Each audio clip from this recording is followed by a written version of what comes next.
News समाचार के इस खास प्रसारण में आपका स्वागत है।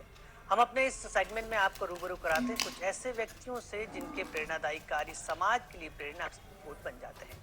सरोकारी खबरों के इस विशेष प्रसारण में सबसे पहले बात होगी टीकमगढ़ के ढूंढा गांव की दो बहनों की, जिन्होंने कोरोना काल के दौरान बच्चों को मुफ्त शिक्षा देकर सरोकारी संदेश दिया।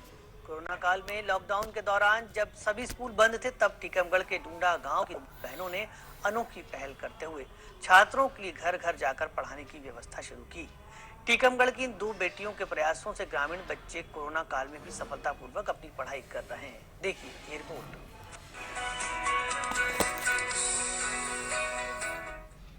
टीकमगढ़ के डूडा गांव में बच्चों को पढ़ा रही ये है अर्पिता और अदिति। ग्रामीण परिवेश में पली बड़ी और एक बेहतर भविष्य का सपना बुन रही दोनों बहनें कोरोना काल में ग्रामीण बच्चों के लिए शिक्षा का एकमात्र आधार रही हैं। लॉकडाउन के दौरान शिक्षा विभाग ने ऑनलाइन क्लासों की व्यवस्था की थी, लेकिन बच्चों के पास ना तो स्मार्टफोन थे, ना ही अन्य कोई जरिया। ऐसे समय में इन बहनों ने गांव में चौपाल लगाकर बच्चों को पढ़ाया और उन्हें पढ़ाई के दौरान आने वाली समस्याओं को हल कराया। मैं 2-3 वर्षों से बच्चों को निःशुल्क शिक्षा देने का कार्य कर रही हूँ। जब मैंने बीएससी किया था तो उसके बाद मेरी अतिथि शिक्षक में नौकरी नहीं लग पाई थी। इससे मैंने बच्चों को निःशुल्क शिक्षा देना का कार्य प्रारंभ कर दिया। मैं बच्चों को चौपाल के माध्यम से शिक्षा दे रही हूँ, जिसमें अभी कोरोना काल में मैं बच्चों को घर घर जाकर या उनके मोहल्ले में जाकर 10 या 15 बच्चों को पढ़ाती हूँ और उन्हें बताती हूँ कि वह सैनिटाइजर लाएं और मास्क भी लगाएं। लोगों को निःशुल्क शिक्षा के लिए बेटी बचाओ बेटी पढ़ाओ अभियान का ब्रांड एम्बेसडर बनाया गया और हम लोगों का 11 अक्टूबर को सम्मान किया गया था। सरकार के द्वारा बहुत सी योजनाएं बेटियों को बचाने के लिए चलाई जा रही हैं, जिसमें मैं भी उन बच्चों को प्रेरित करती हूँ कि वह आगे आकर शिक्षा ग्रहण करें। बेटियां धरती पर एक अनमोल उपहार है। यही मैंने सब लोगों को समझाया है कि उन्हें शिक्षित करें, क्योंकि जब एक बेटी शिक्षित होगी तब उसका पूरा परिवार शिक्षित हो सकेगा। इसलिए हम लोग यह शिक्षा सब लोगों को देते हैं कि वह अपनी बेटियों को अवश्य पढ़ाएं। गांव में बेटियां ही हर बार टॉप कर रही हैं और बेटियों का रिजल्ट हर क्षेत्र में अच्छा रहा है।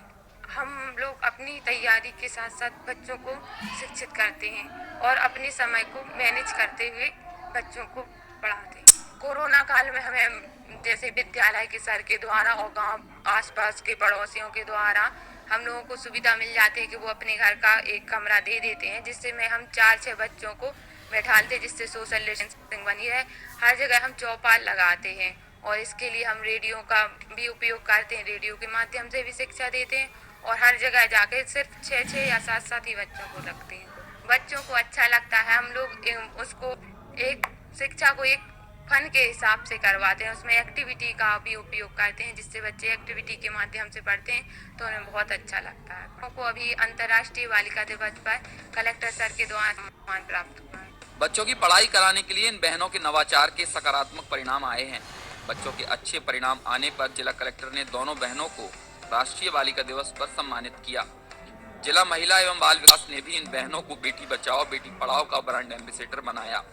यही नहीं, शिक्षा के क्षेत्र में किए गए उत्कृष्ट कार्य के लिए इन बहनों को सागर संभाग के वरिष्ठ अधिकारियों के साथ कॉफी विद कलेक्टर कार्यक्रम में सम्मानित किया जा चुका है।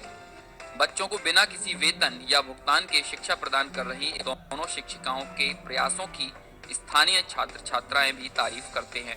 टीचर पैसे नहीं लेते हैं, बल्कि हम लोगों को रोज अच्छे से पढ़ाते हैं और सवाल भी देते हैं। हम लोग घर करते भी हैं और हमारे मोहल्ले में जो बच्चे रहते हैं हम उनको रोज बुलाते हैं, कहते हैं चलो हम लोग कोचिंग चलते हैं। हमारी क्लास टीचर हैं, हम लोगों को अच्छे से पढ़ाती हैं, अच्छे से अच्छे सवाल भी देती हैं। हम लोग रोज हमें दीदी अच्छे से पढ़ाती हैं, पैसे भी नहीं लेती हैं और कोचिंग भी पढ़ाती हैं और घर आकर भी पढ़ाती हैं और कहानी सुनाती हैं। फिर उसमें से आंसर वो पूछती हैं तो हम उनका जवाब भी देते हैं।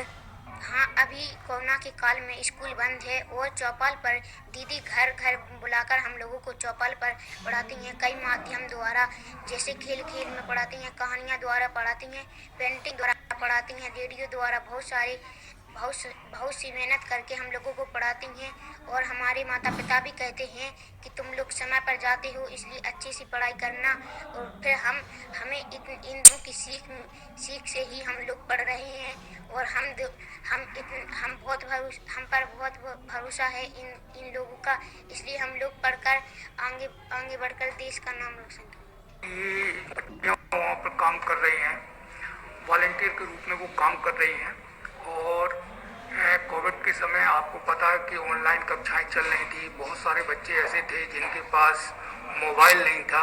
उस समय इन बच्चियों ने जो कार्य किया ये बिल्कुल सराहनीय है। और अगर इसी तरह और भी लोग इस तरह से मोहल्ला क्लासों में आके और सहयोग करेंगे तो निश्चित माने कि हमारे बच्चों के जो शिक्षण स्तर है उसमें बहुत सुधार होगा। और ये दोनों बच्चियों ने बहुत अच्छा काम किया है। ये दोनों बच्चियां साधुवाद की बात करें। टीकमगढ़ जिले के डूडा ग्राम की दो बच्चियां पीरियड में उन्होंने काफ़ी अच्छा सहयोग किया है प्रशासन को। कोविड की जागरूकता के बारे में घर घर जाके प्रचार प्रसार किया है। इसके अतिरिक्त विद्यालय में भी निःशुल्क रूप से अध्यापन करती हैं, वो हमारे नज़र में है। और हम ऐसे बच्चों को, ऐसे युवा साथियों को प्रोत्साहित करेंगे जिससे कि ज़्यादा से ज़्यादा युवा इस दिशा में अग्रसर हों। शिक्षा के सरोकारों के लिए काम कर रही इन दोनों लड़कियों ने बेटी बचाओ बेटी पढ़ाओ अभियान की एक सुंदर तस्वीर पेश की है। उद्देश्यों के लिए निस्वार्थ भाव से समर्पित ये परोपकारी व्यक्तित्व समाज के लिए प्रेरणीय हैं। टीकमगढ़ से सुधीर जैन के साथ bureau report, DD news Bhopal.